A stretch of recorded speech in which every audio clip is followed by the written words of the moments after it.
அனைவருக்கும் கணித வணக்கம். இப்போ பார்க்க போகிறது 7ஆம் வகுப்புக்குரிய கணக்கு முதல் பருவம் பயிற்சி 5இல் 1ல் 11வது கணக்கு பார்க்க போகிறோம். கொடுக்கப்பட்டுள்ள படத்தில் x டிகிரி மற்றும் y டிகிரி கோணங்களை காண்க அப்படின்னு சொல்லி கொடுத்துருக்காங்க.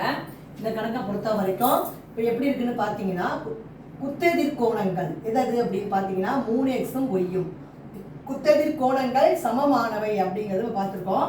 அப்போ இந்த கணக்கை பொறுத்த வரைக்கும் குத்தெதிர் கோணங்கள் என்னென்ன இருக்குது அப்படின்னு பார்த்தீங்கன்னா 3x degree is equal to y degree. இதுவும் சமம், குத்தெதிர் கோணங்கள் சமமானவை. இந்த கான்செப்ட்ல இப்போ நம்ம என்ன செய்ய போறோம், நம்ம வந்து x yயோட மதிப்பை கண்டுபிடிக்க போறோம். x பிளஸ் 3x y இங்க என்பது 3xக்கு சமம், ஈக்குவல் டு என்ன 180 டிகிரி. x 3xம் 1x கூட்டினா 4x equal to 180 degree. x equal to 180 divided by 4. இங்கே பெருக்கிட்டு இருக்க 4 வலது பக்கம் கொண்டு வரோம், அது வகுத்தலுக்கு வந்துடும். 1 4 4.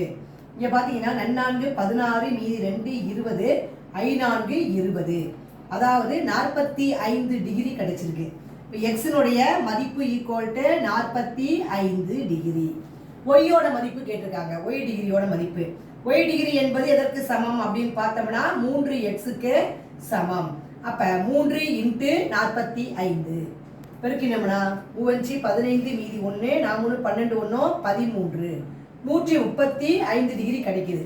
therefore எக்ஸினுடைய x degree equal to 45 degree, y degree equal to 135 degree.